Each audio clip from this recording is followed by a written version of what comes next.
Olá, bom dia.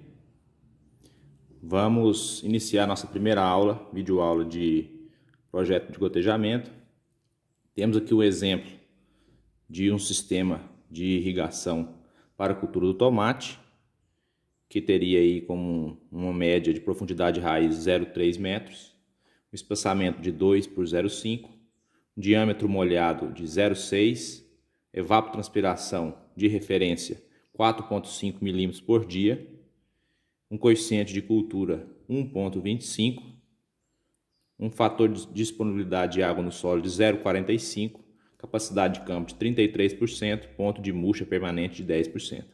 Neste exemplo aqui, nós vamos primeiramente calcular, nesta aula, qual seria o turno de rega recomendado máximo, para depois a gente poder fazer o cálculo de setor e dimensionar então suas linhas, fazer a parte hidráulica.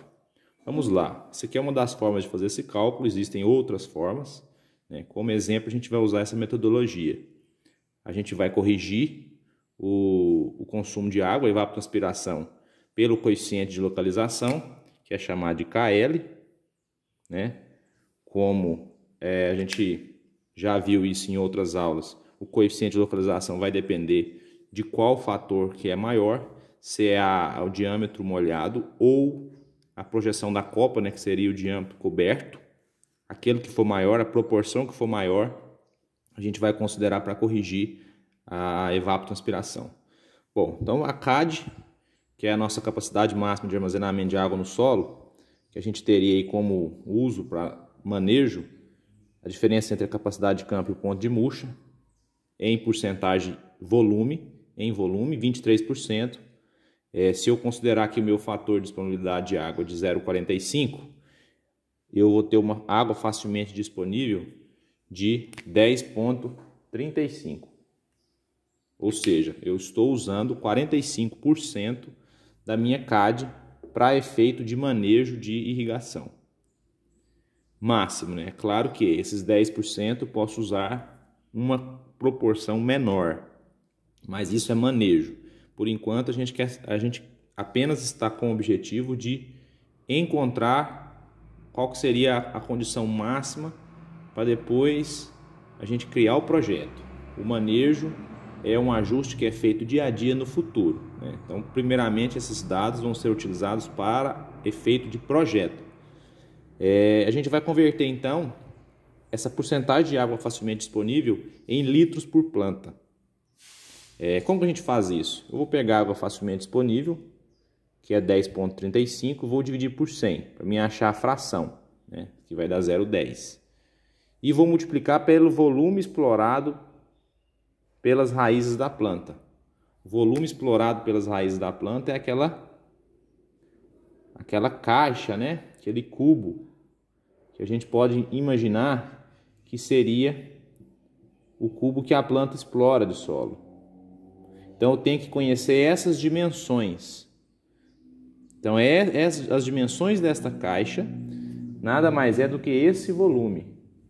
Quais são as dimensões? A gente tem profundidade de raiz, que é uma dimensão, o diâmetro molhado, que é essa outra dimensão, e o espaçamento entre plantas, que é essa outra dimensão. Então eu tenho aqui essas três dimensões, todas em metros.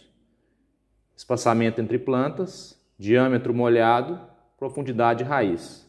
Eu tenho metros, vezes metros, vezes metros. Então, meu volume está em metros cúbicos. Eu multiplico por 1000, eu estou, então, convertendo metros cúbicos em litros.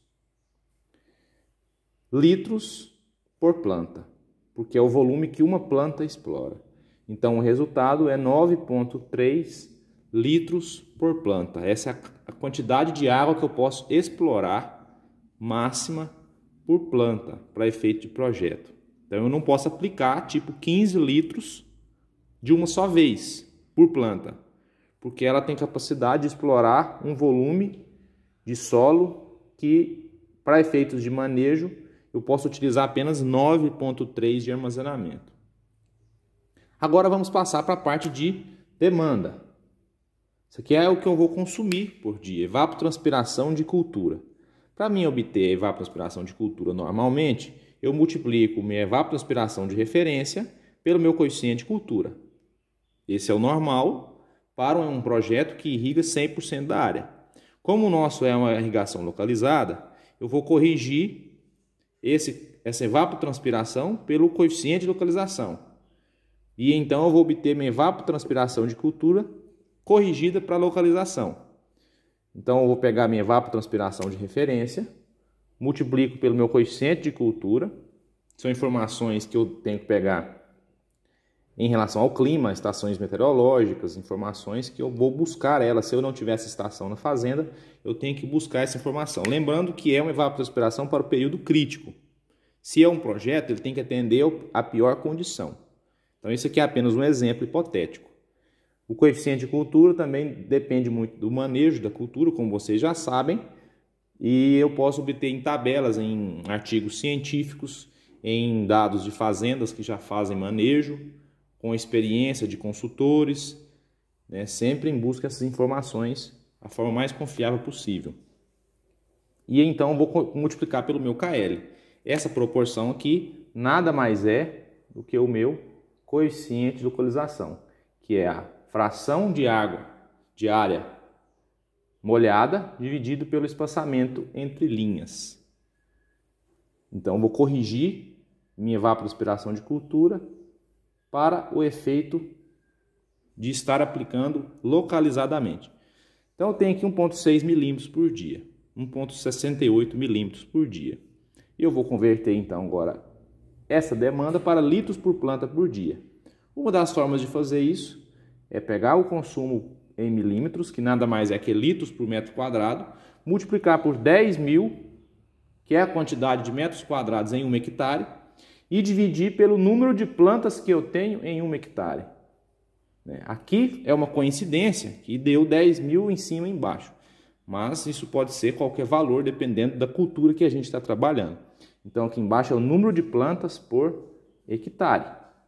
Eu gosto de usar essa forma porque em espaçamentos duplos, em culturas que tem espaçamento duplo, triplo, não gera aquela confusão na hora de calcular a área por planta. Eu simplesmente pego o número de plantas que tem no hectare, que é um número conhecido pelos técnicos, facilmente obtido esse número sem nenhum problema. Então aqui eu vou conseguir então agora fazer o meu cálculo, porque eu tenho o meu consumo em litros por planta por dia e o máximo que eu posso aplicar em litros por planta. Então se eu posso aplicar 9,3 litros por planta, eu divido pelo meu consumo por dia e então encontro o meu turno de rega máximo, que deu 5,5 dias nesse exemplo, que eu vou arredondar aqui para baixo por questões de segurança, né, para 5 dias. Eu posso fazer um projeto então para 3 dias, 4 dias ou 5 dias, porque é máximo. Eu não posso colocar 6 dias, 7 dias, porque eu vou aplicar uma quantidade de água que a planta não vai conseguir explorar, é um volume muito grande para esse volume que ela explora, para essas condições. Eu posso fazer um projeto para 3 dias, 4 dias, 2 dias, 5 dias, mas não posso fazer para 6. Bom, essa é a primeira etapa do nosso projeto e no próximo vídeo a gente vai continuar esse projeto a partir deste ponto.